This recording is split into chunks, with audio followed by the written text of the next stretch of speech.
Sorry, I'm already being disturbed by the dog. That didn't take long, did it? I was going to welcome us all into, I think, week 7 of our journey through the Bible, but I could be wrong because I'm losing count.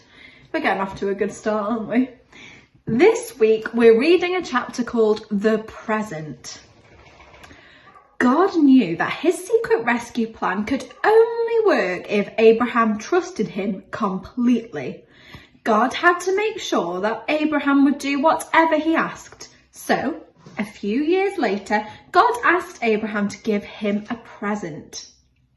Abraham liked giving presents to God. He gave God his animals. They were called sacrifices, and they were a way to say, "I love you," to God.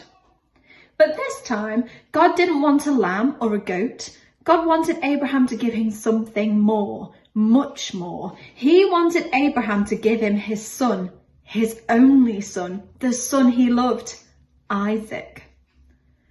Put his boy on the altar and kill him as a sacrifice? How could God want him to do such a terrible thing?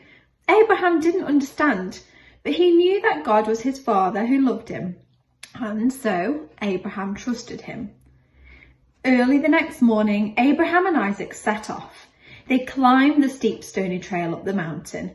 Isaac carried the wood on his back, and his father carried the knife and the coals. "Papa," Isaac said, "we have everything except we forgot the lamb for the sacrifice." "God will give us a lamb, son," Abraham said. They built an altar and laid the wood on top. Abraham asked his son to climb on top of the wood. Isaac didn't understand, but he knew his father loved him, and so he trusted him. He climbed up onto the altar, and Abraham tied his boy to the wood. Isaac didn't struggle or try to run away. He just lay there quietly and didn't make a sound.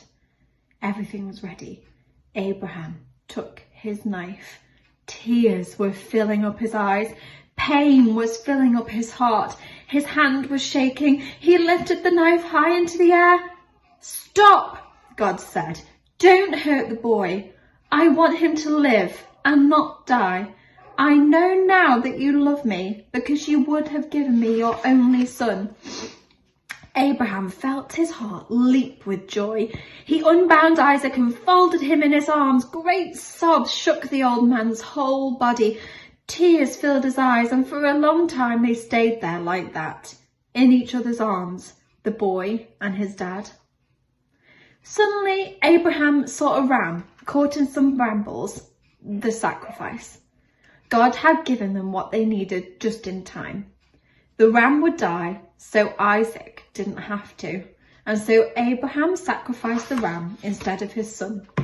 And as they sat there on the mountain top, watching the embers of the fire die in the cool night air, the stars above them sparkling in the velvet sky, God helped Abraham and Isaac understand something. God wanted his people to live, not die.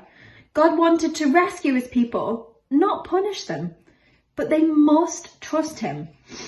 "One day, someone will be born into your family," God promised them, "and he will bring happiness to the whole world." God was getting ready to give the whole world a wonderful present. It would be God's way to tell his people, "I love you." Many years later, another son would climb up another hill, carrying wood on his back.